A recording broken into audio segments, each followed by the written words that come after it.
Well, I want to know what changed from, remember when Dana and other people that worked for the UFC used to say, if you don't like wrestling, you don't like grappling, you're a casual. And now all of a sudden, they're not signing guys that have winning records, or they're not re-signing guys that have winning records in their organization. What has changed?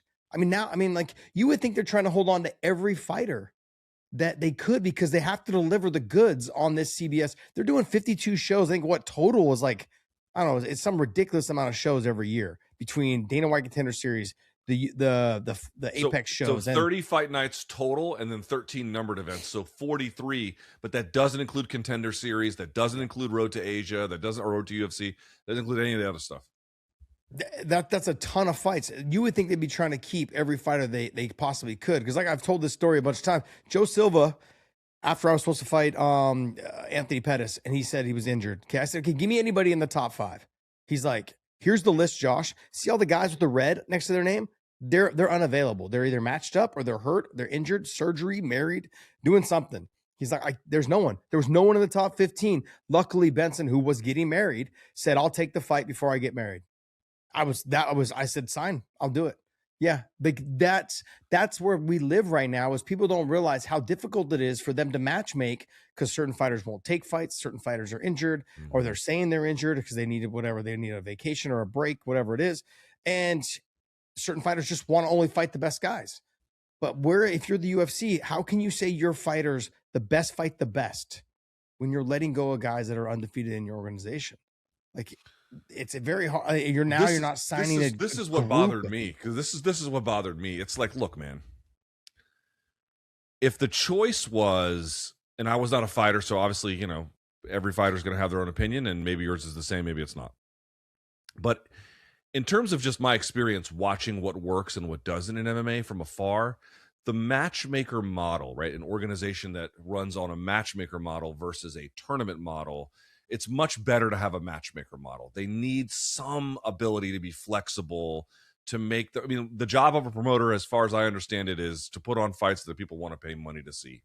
And you, as part of your DNA, you want to have the best versus the best if you're the UFC. But these are the core kind of jobs around what they have to do.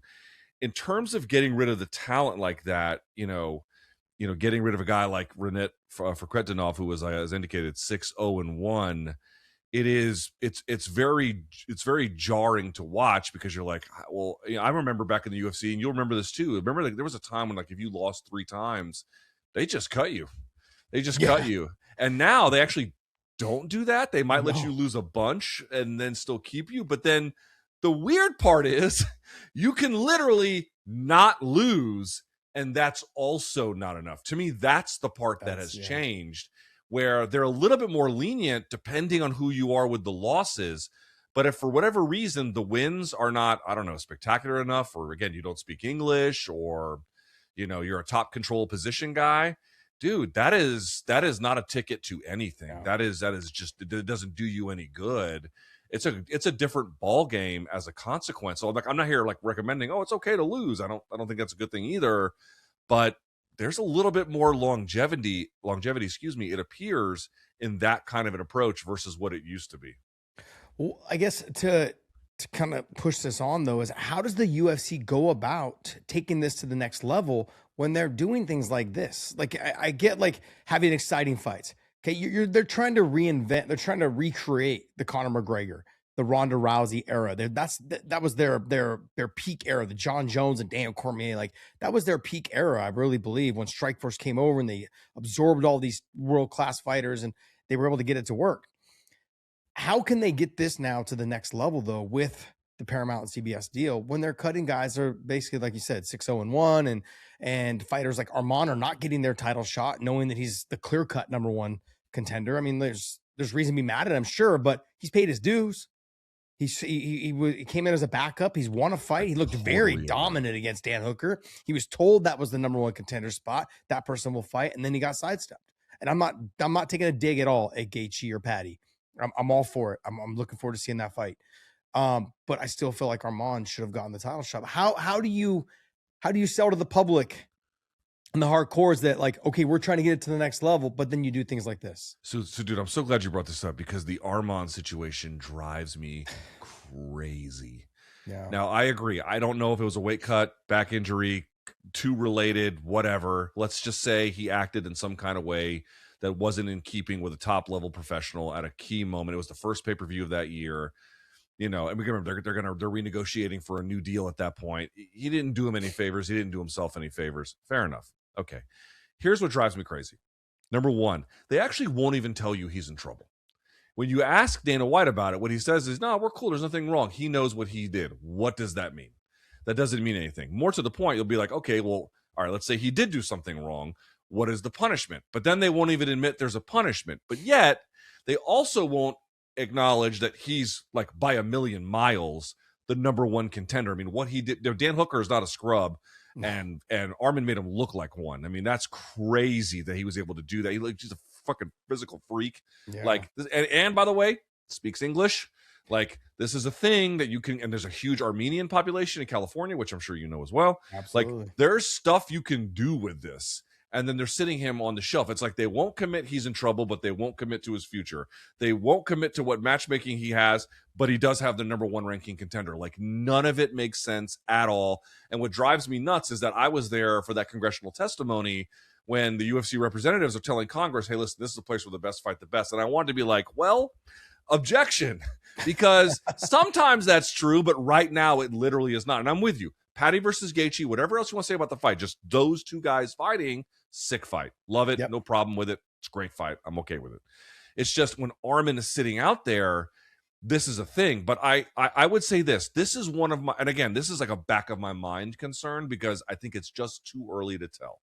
But one thing that is on my mind, if I may say so, is that I think that Dana White is obviously got a lot of say over some things. As I understand it, like the way a broadcast looks, the way it's shown to you, all the different elements, who's on it, what they're saying, this is very Dana driven as I understand it. But in terms of like how the company is structured and the broader decisions that it makes, those have been removed from him. So I'm not saying he's a figurehead, but he's not the guy that he once was several years ago. And one of the guys that has kind of stepped up as somebody who's got a lot of opinions about the company is Mark Shapiro, the COO of TKO. Yeah. And if you hear Mark Shapiro talk, he says shit that should make you nervous. For example, saying stuff like, oh, we can put fights on at the Apex and people don't even know if we're in another town or not because it all just looks so great. And I'm like, Mark, we can tell, buddy. We can definitely tell when you're in the Apex. Okay, that's very clear. But then the other part is, he'll say things about, structuring the product in a way that he's not trying to like make it the very best each time. He's trying to deliver a large slate of content all at once to someone else. And the way I kind of liken it is almost like to banquet food. If you go to a banquet, the food is not necessarily bad, but they got to make a bunch of it for a bunch of people. How good can the food be when you've got to make a bunch all at once? It can only be so good. If you really want great food, the best thing to have would be like a chef cook it right for you, just like that. That's like perfectly curated. And of course, that's unrealistic in most cases too. What I'm trying to say is TKO trying to treat the product like some fat slab of meat they're just trying to throw out there rather than taking the time to really make sure that they're doing the right thing for the product? If they're just trying to go for these short-term like sugar highs, does that undermine it long-term? I guess, again, it's a 7-year deal. I think we're definitely going to find out. I think it's already been proven that it undermines the deal. It undermines the growth of this sport. You want to know why? Because when they went to the Apex during COVID, when they needed to, and they continued to go on, what they stopped doing was they stopped gaining new fans in the States. They stopped gaining new fans in small cities and towns across the world. Because what they would do is they would go to Omaha, Nebraska. They would go to Nashville. They'd go to Knoxville. They'd go to Dallas or San Antonio. They'd go to areas that were the casual fan. Oh, well, there's one in my neighborhood, or there's one, they're going to be coming to my town. I can go watch. That doesn't exist anymore because they do the shows in the Apex. Now that may save them money, but in the long run, it's costing them millions and millions of dollars. Now, don't get me wrong, they're making 1.1 billion. So who am I? right? But I think you understand what I'm saying. Like Yeah. they're lacking fan base in the States because they have no American fighters. Well, no American fighters. There's probably a lack of American fighters because they don't watch it as much. You guys don't come to the local town anymore. You're not going to Omaha, Nebraska. I keep using that because that's the one that comes to my mind. But you're not going to Boise, Idaho. You're not going to Spokane, Washington. You're not going to these small towns where the hardcore fans live and are like, I want to go watch. This is my one chance. I'm going to go. They don't do that anymore. It was good to be in the Apex during COVID. They got away from it. They stayed there. Which killed it for all the hardcore fans that were young, didn't have any money. Have you tried to go to a UFC lately? No. It's like $3,000. Oh, the tickets for nosebleeds. Are insane. Yes. For nosebleeds. And I'm baffled because I have a friend who lives here in Dallas. He's like, I try to go to as many events as I can. He goes to like 4 or 5 a year. And I'm like, he went to Noche, the first one at the Sphere. Ridiculous. I think he paid like something like $12,000 for a ticket. It was some ridiculous amount of money. It was insane. It was insane. And all the other ones he goes to, he gets like the little VIP treatment. So it's an extra couple dollars or whatever it is. But regardless, ultimately, like I feel like they're losing their people and their fans, and they've got to find a way to build it back up. And I was hoping you'd have an answer because I don't have one. Listen, I know this. They've got time and they've got money.